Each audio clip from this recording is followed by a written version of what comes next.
Hey, it's Sydney and welcome back to my channel. Today I'm sharing 23 goals I have for the year 2023.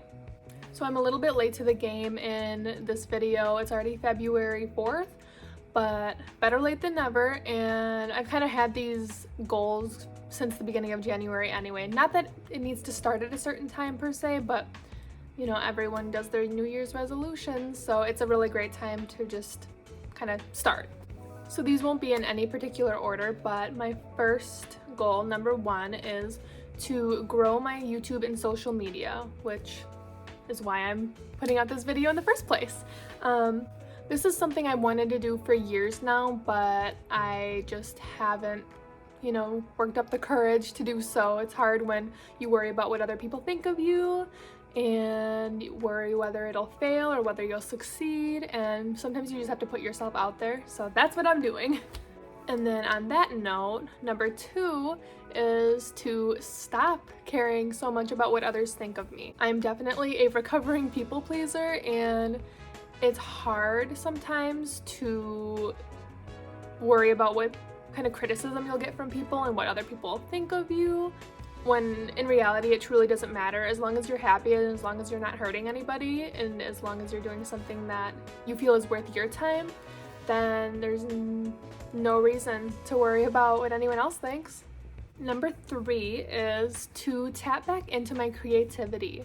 I feel like growing up I was really artsy, really creative. I was always doodling, painting, drawing, just all sorts of stuff, and in my adulthood, I really haven't done that nearly as much. Of course, being a mom, it's harder to take time for yourself and to do these creative things, but I think even including Ledger in some of this stuff would be really beneficial to both of us because we both need to be creative, and I think working with him will help me to tap into my inner child. Number four is to take some more time for myself. I've been a mom for over 2 years now, and I can probably count on two hands the amount of times that I've actually gone out of my way to take time for just me, that I've left Ledger, period. It's hard, and I feel like a lot of that has to do with some postpartum anxiety, just because I need to be in control almost. Not that I need to control him, but I just want to be in control of his environment and what he's experiencing. I don't want anything to, hurt him. I don't want negativity. I don't know. I just don't. It's hard to explain unless you've been there, but I do feel like a lot of it is a control thing for anxiety. But I feel like I'm kind of starting to come out of that a little bit because I was almost at a breaking point. Everyone needs time to themselves, and when you don't get that for so long, you start to really feel it, in your heart and your soul. And so this year, I'm definitely making that more of a priority. And I feel like I've done a pretty good job about that this past month of January. Just kind of, if Eric gets home from work, then I'll go run to the store by myself, which isn't necessarily self-care if it's grocery shopping, but just being able to do certain activities by myself is really helpful in kind of clearing my head, especially after it's been a long day with a little toddler. Number five is to save money for a house. That has been a goal for years for Eric and I now, and we have not got there. There was a year that we almost did, but things fell through with the seller, unfortunately. But I say unfortunately, but it was actually fortunate, and we're really glad it worked out that way overall because everything happens for a reason, and it just wasn't the house or the location for us. But we really want to be able to save money, and I want to bring in some amount of income to help that process along.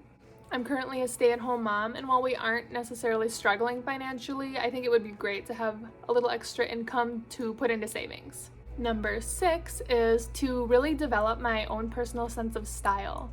I feel like for a while, I have just been wearing sweatpants and yoga pants and crew necks and hoodies, and that is pretty much it. I love fashion. I love style. I mean, I'm not someone who's really into New York Fashion Week or anything like that, but I really do enjoy wearing things that make me feel really good, and sweatpants and sweatshirts ain't always it. So I am really trying to work with colors and different fabrics and fits that really make me feel good and kind of hone in on that style so I don't have a closet full of things that I just don't wear or aren't flattering or I just don't love.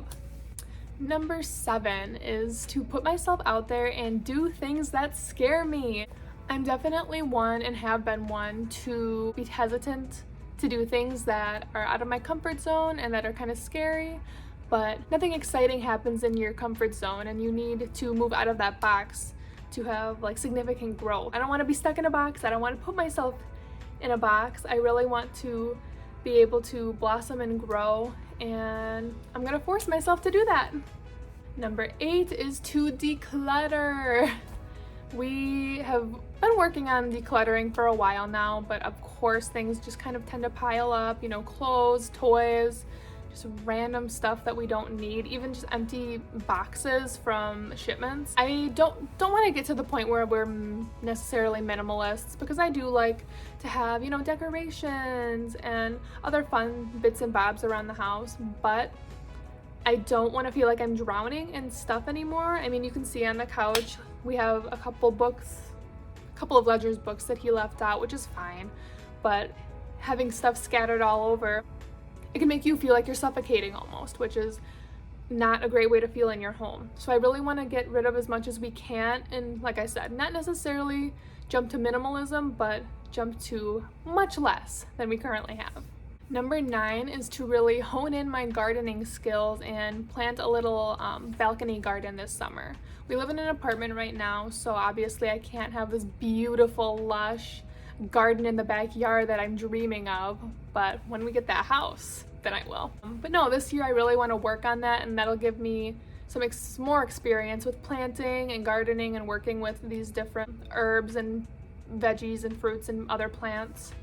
And I think having the practice will ultimately be really good for when we do have the space for a big, huge garden. And honestly, who doesn't love looking out on your patio or your balcony and just seeing all those beautiful plants and things that you put your love into just growing and flourishing? It's so good. Number 10 is to be more present and be more grounded. I feel like a lot of the time I'm so like in la la land, up in the air, in my head. I just don't feel grounded a lot of the time, so I really want to focus on that and focus on being in the present moment. I'm always kind of looking toward the future, and sometimes it's just important to take a step back and be in the moment that you're in, because you'll never experience that again, and looking to the future constantly only prevents you from enjoying the current moments, and you don't want to lose out, especially with having a little one. You don't want to miss those moments while they're around. Number 11 is to read more. Last year, I think I maybe read 1 book. I started a couple others, but didn't even get probably halfway through them. So this year I want to read at least 10. I have not started 1 yet, but there's still plenty of time. So I think 10 is a really attainable number, and I'm excited to see where I get at the end of the year. 12 is to be more firm about my boundaries. I mentioned earlier that I'm a recovering people pleaser, and that gets me into not bad situations, but things that maybe I don't want to do. If I don't want to go see my mom one day, if I'm not feeling up to it, I feel like I almost have to because we don't see each other all that often. So I think I need to work on just being kinder to myself with that and sticking to my boundaries, because ultimately if I don't feel good that day, then I'm not going to enjoy the experience, and I would much rather put it off until it's a better time. 13 is I really want to dig into my healing this year in terms of physical healing. I have had stomach problems for years now, and I think a lot of it does have to do with stress, because when I have lower stress, it definitely improves. But I really want to work on maybe seeing a naturopath and diving a little bit deeper into potential deficiencies, parasites, bacteria, overgrowth. So yeah, I would really like to invest in my health this year. 14 is to learn more about self-sufficiency. My dream is to have our own piece of land that we end up having different livestock on, that we can garden, and be able to produce a lot of our own food and just overall be more self-reliant. I would love to get to a point where we don't necessarily need to go to the grocery store every week or every 2 weeks. It would be amazing to just kind of have what we need on our own land. So 5-year plan, we're crossing our fingers. But in the meantime, I really want to learn more about it and maybe take notes on certain courses and even learn about stuff that I can do while we're living in an apartment. There's plenty of stuff that we can do, like canning, patio gardening. There's a lot more, but I'm not going to sit and list it now. 15 is to dive back into my spirituality. A few years ago, I really started diving into it, and I felt like I was really learning a ton and developing some practices that I really enjoyed and felt really benefited me. But then with pregnancy and having a toddler, that kind of got put on the back burner a little bit. And I know it's so important to have that, but I did put it on the back burner. So I'm going to try to really lean into it this year and at least put a couple different practices into place. 16 is to get better at meal prepping and meal planning. I'm not good at this. I could be. I know that I could be if I really worked at it, but a lot of nights we just end up scrambling at the end of the night trying to get some food on the table, and I make all different kinds of food, but there's a few different meals that are definite repeats, and I really want to be able to get more variety and make it less stressful because it's already hard when you have a tired toddler and it doesn't get any better when they're hungry. It's gonna take practice, but I am determined. 17 is to just get up and go and not think of all the reasons that you shouldn't do something. I'm definitely a culprit of this, and I think a lot of that has to do with just like, again, some of the postpartum anxiety that I experienced, just thinking of all the reasons that you shouldn't go out of the house and do something. You can make up so many reasons to not go do something, but there are so many more reasons to actually do it. And like I said earlier, nothing big and exciting happens in your comfort zone, so you gotta kind of jump out of that. 18 is to spend less time aimlessly scrolling on social media. I feel like a lot of us definitely do this, and there are times that I'm much better at it and there are times that I'm much worse, but honestly, you never feel good after just aimlessly scrolling. If I'm going to scroll, I like to do it for a purpose, like to find inspiration for different outfits or food ideas, but sometimes it turns into aimless scrolling and you put your kid down for the night and then you sit on your phone for an hour or 2 hours just kind of going, scrolling, and I'd much rather spend my time doing other things. So I'm really gonna work on that this year. 19 is to continue working on gentle parenting. I feel like I've done a pretty good job in Ledger's 2 years of life, being really gentle with him. It's a little bit harder now that he's older, now that he has more of an opinion, now that he's a little more wild, but that only pushes me to evolve more and get better at working with him with those big feelings and those sassy moments. I definitely did not grow up with gentle parenting in mind. My mom did a great job with us and I love her. She was a single mom. She had a lot to deal with, but things weren't always handled in a very gentle or respectful manner, and I really want to change that narrative for Ledger, and I want to be for Ledger what my mom couldn't be for me. So that's something that's really important to me, and I just, as much as I feel like I've done a great job so far, I just want to keep on working and improving it. Number 20 is to work on coping mechanisms that aren't just avoidant. I feel like this largely has to do with my dad dying when I was just, I think 3 days, it was 3 days before my 18th birthday, and I'm 24 now. So it's been 6 years, and I feel like the way I coped and continue to cope generally is just by avoiding the subject, not thinking about it, kind of trying to push it out of my head when I do. And I can talk about his death in another video because it was kind of traumatic, and I'm sure a lot of other people have experienced something really similar. So I would like to put something out there eventually about that, but this isn't the video for it.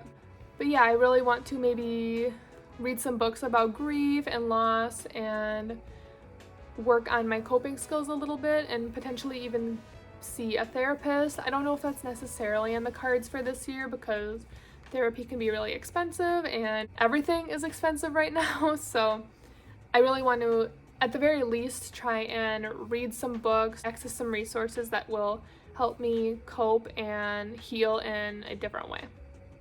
Number 21 is to be more involved in my community, whether that be in my local community or something online.